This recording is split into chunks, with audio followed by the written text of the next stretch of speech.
마태복음 Q&A 제32회 6-3 주기도문은 어떤 배경을 가지고 등장한 기도문일까요?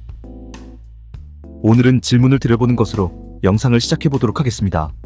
다음 보기 중에서 바른 기도는 어떤 기도일까요? 1번 회당과 큰 거리 여기에 서서 기도한다. 2번 골방에 들어가 문을 닫고 기도한다. 3번 중언부언하며 기도한다. 몇 번이 정답이겠습니까? 대부분 2번을 정답으로 선택하셨을 것입니다. 왜냐하면 예수님께서 다음과 같은 말씀을 하신 적이 있다는 사실을 대부분 아시기 때문입니다. 즉 마태복음 6장 5절로 8절 너희는 기도할 때에 외식하는 자와 같이 하지 말라.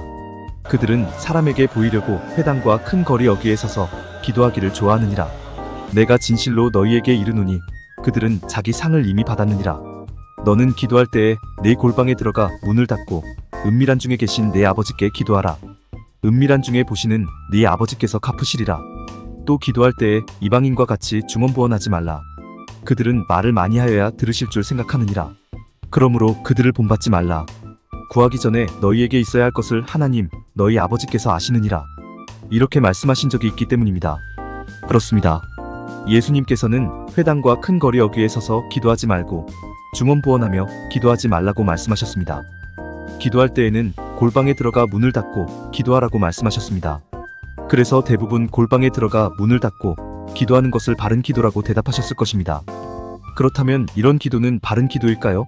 바르지 않은 기도일까요? 특별 새벽 기도의 주간을 맞이하여 많은 사람이 새벽에 교회에 모여 합심으로 기도를 했습니다. 이 기도는 바른 기도일까요? 바른 기도가 아닐까요? 바른 기도가 아닙니다. 왜냐하면 회당에 모여 기도하지 말라는 예수님의 말씀을 따르지 않았기 때문에 바른 기도가 될 수 없습니다. 또 아주 유명한 선교단체 회원들이 서울역 앞에 모여 찬양을 하고 기도했습니다. 이 기도는 바른 기도일까요? 바른 기도가 아닐까요? 바른 기도가 아닙니다. 왜냐하면 큰 거리 여기에 서서 기도하지 말라는 예수님의 말씀을 따르지 않았기 때문에 이 기도는 바른 기도가 될 수 없습니다. 또 부흥회 주간을 맞이하여 많은 사람이 교회에 모였습니다.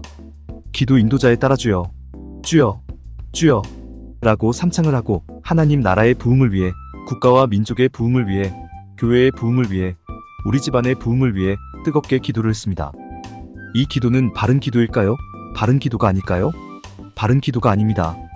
왜냐하면 중언부언하며 기도하지 말라는 예수님의 말씀을 따르지 않았기 때문에 이 기도는 바른 기도가 될 수 없습니다. 그렇습니다. 예수님의 말씀대로 하자면 오늘날 성도들이 하는 기도는 바른 기도가 아닙니다.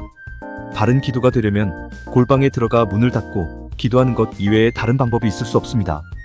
그런데 많은 성도가 교회에 모여 기도를 하는 것이 잘못된 것입니까? 교회 주변의 이웃들에게 소음으로 피해를 주는 것만 아니라면 큰 문제가 없다고 보고 있습니다.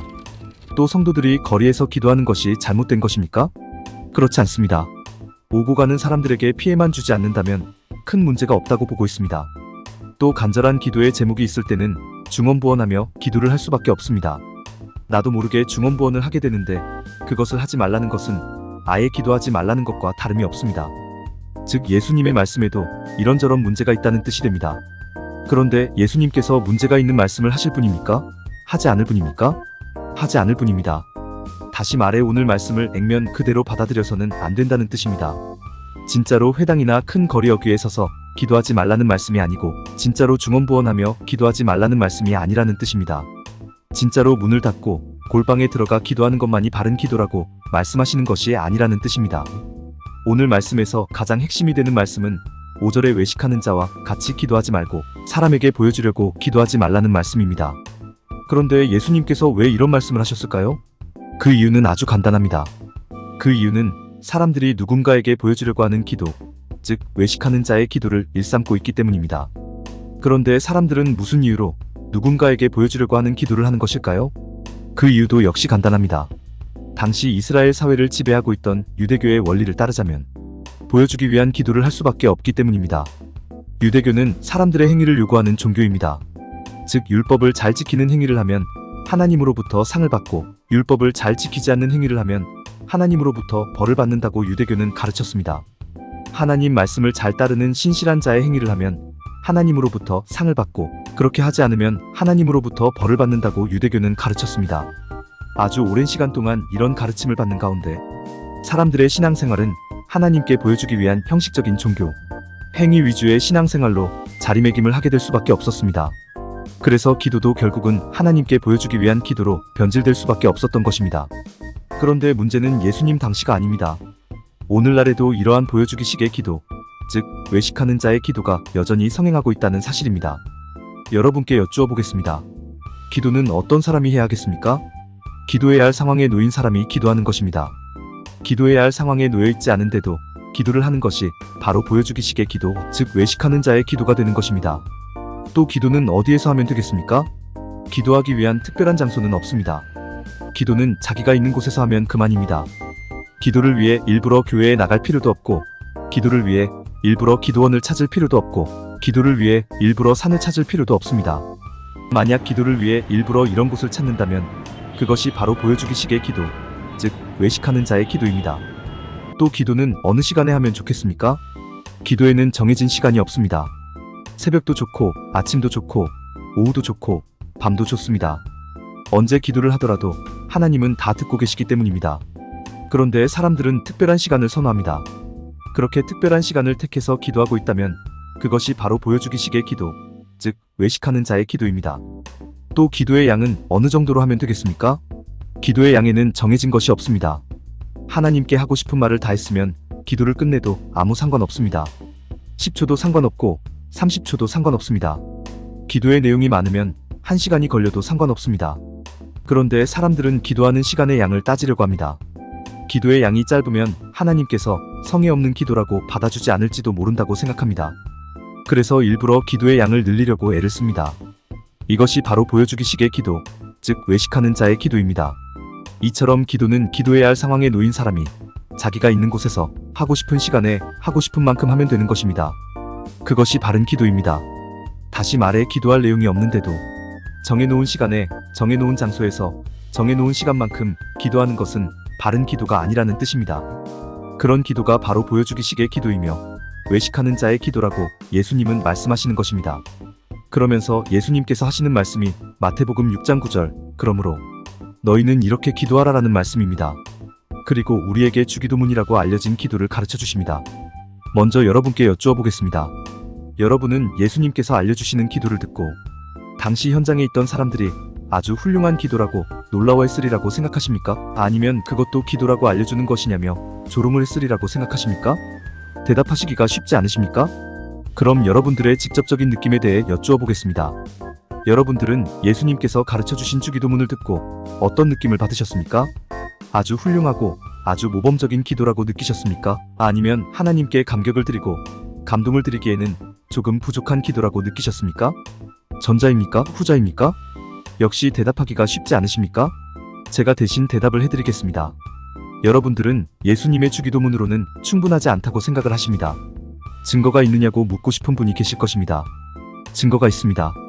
그 증거는 여러분이 모두 주기도문보다 길게 기도하신다는 것입니다.